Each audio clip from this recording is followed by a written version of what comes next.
All right. So check this out, everybody. For this segment here, I'm gonna turn the music off a little bit, man. Take my glasses off for this, actually. So this next segment is dedicated to all the people that were involved in Hurricane Ian. And for those of you who don't know, Hurricane Ian is a tragedy that hit a lot of people during 2022. And there's been a lot of things that people don't know about it. And I'm going to give you guys a little bit of some insider information from somebody that was working as a first responder. And it's definitely a lot more than what we let on. So let's kind of get into that segment right here. So segment number 6 will be about Hurricane Ian, right? 1 year later. So here we go. Give me a second. Let me pull this up here.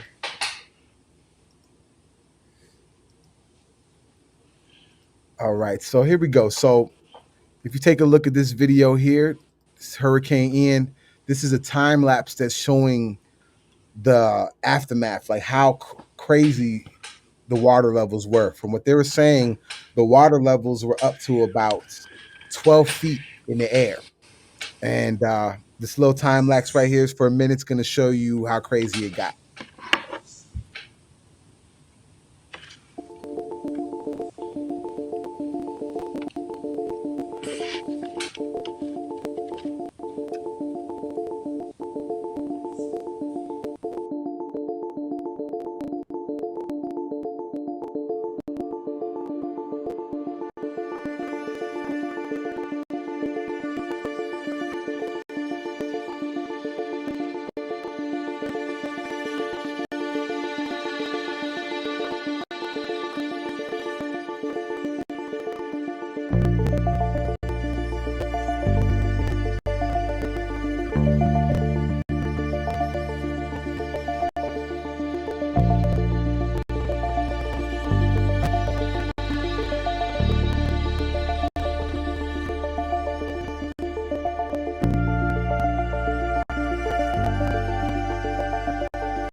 We heard it as we were.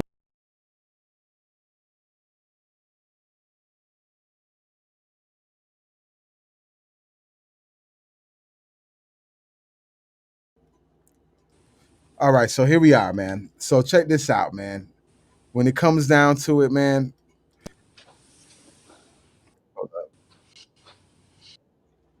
All right, so here we go. All right. Um, Here we are. We got this right here, and this shit's pretty crazy, man. What ended up happening over there, Sterls, man. Like it was a lot of there was a lot of people gone, my dude. Like, were you aware of the numbers or how many people passed away in that situation? No, I wasn't aware, man. I do know that you know, we're not promised tomorrow, and what the ocean does is what the ocean, it's what's meant to happen. So it's not really meant for people to build on beachfront property. It might seem like a really good idea, but I Right. think it's scary when you got so many people that were caught in the crossfire of nature. And Yeah. it's really unfortunate. It's not about the property that was lost. The real sad thing is the people that were lost and stuck in their house, and they pretty much drowned to death because they couldn't get out or they got crushed. And Right. RIP, man, to all those people that didn't get to see today like we did. Yeah. Pharrell. Rest in peace to all those people, man. Like it's crazy because I mean, when I was working, I did some security over there. I used to work over there, and it was crazy because on a regular basis, you would always see um, somebody coming asking for someone and looking for somebody. It was crazy because it's like, man, like every other day, somebody was looking for somebody, and I wasn't aware when I first came in there of how severe the situation was. And if you didn't know by now, the casualties were in the 2000s. I hope you realize that. It was It's a lot of 2000. deaths.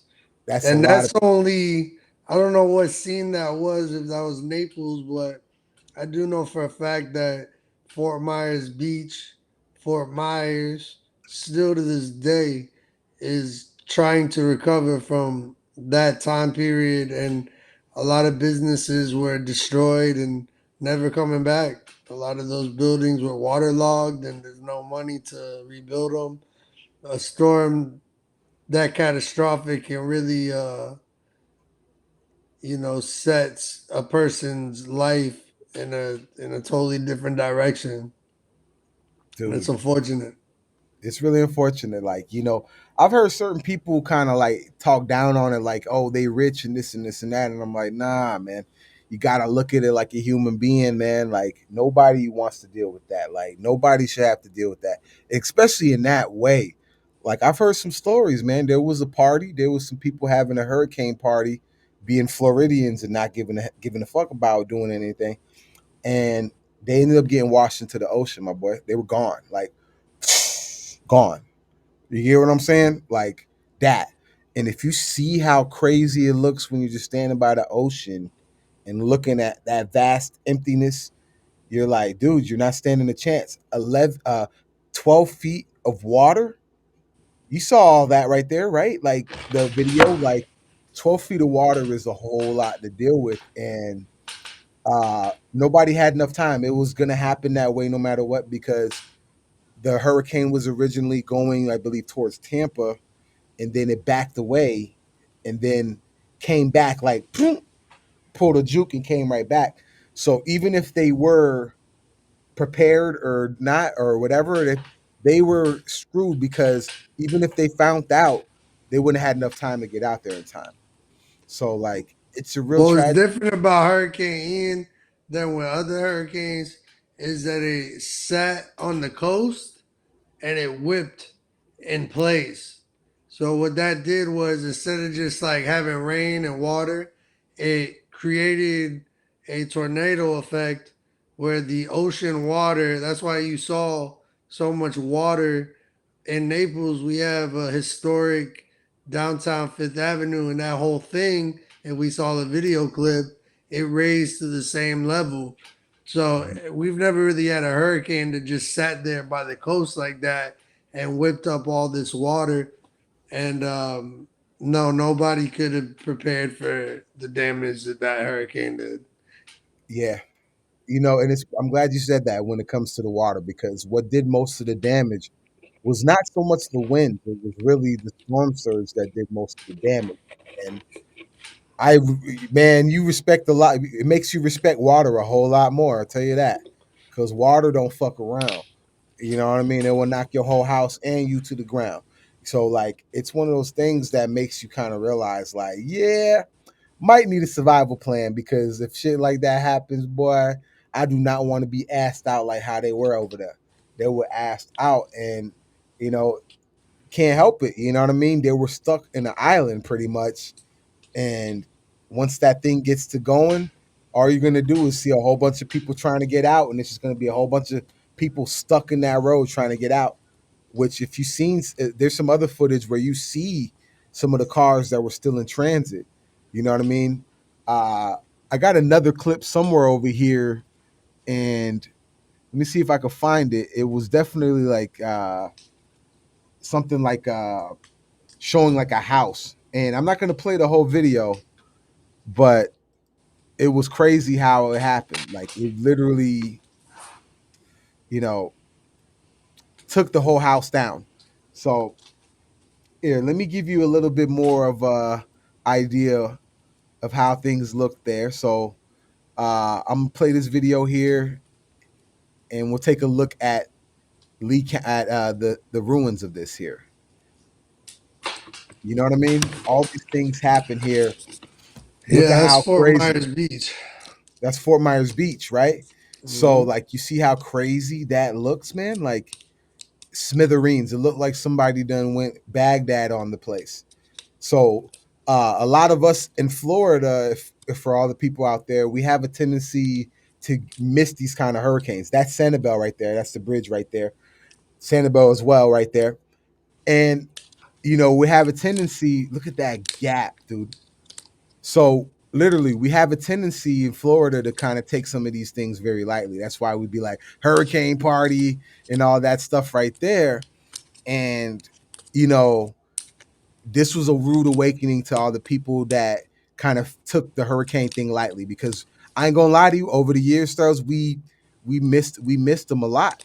This was a big eye opener for all the people that you know didn't see that didn't think that something like this of this magnitude could happen. And we definitely learned our lesson, hopefully.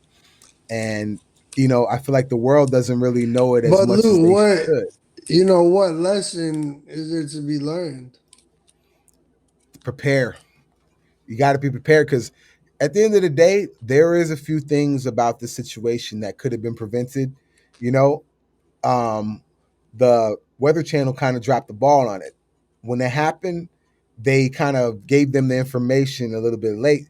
You know what I mean? Which maybe at the end of the day, they didn't know about it. The actual what you call it, the weather people or whatever, the Weather Channel or whatever, they did not know about it at the time. But it's just one of those things, man, because people talk all this stuff about, like, say, like zombie apocalypse and all that, this and that. And I'm like, man, forget the zombie apocalypse, bro.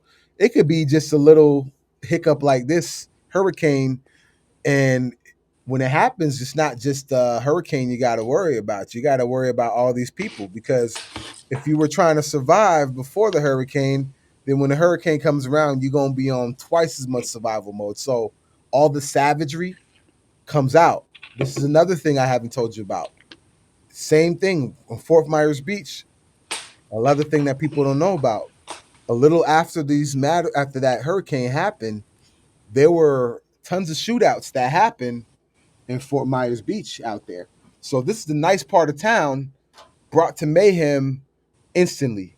So, like, the security team that I was working with before I got there, they were getting in shootouts, having fights with like AR-15s with people that are over here trying to rob stuff. From what I heard, some of the people were coming over on boats from Miami to come rob stuff from those houses. So this was in the span of 2 days, my dude. You know what I mean? A lot of people don't know this, but, like, yeah, in the span of 2 days, people were coming out there hitting licks on these houses, as we call it down here in the South. And they were literally, definitely, it became a real crazy issue. And mind you, what is Fort Myers Beach, Sterls? The rich part of town. You get what I mean? So you think those guys would have had a padded blanket when that happened, but it didn't turn out that way. And it went from being the most safest place to the most craziest place.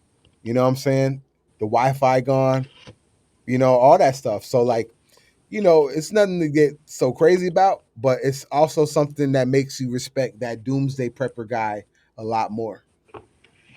So that's my sentiment when it comes down to that.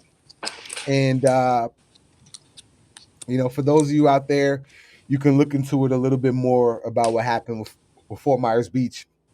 But we're about to get to our last little segment here. I'm gonna take one more quick commercial, and then we're gonna get right back to it, man. All right, man.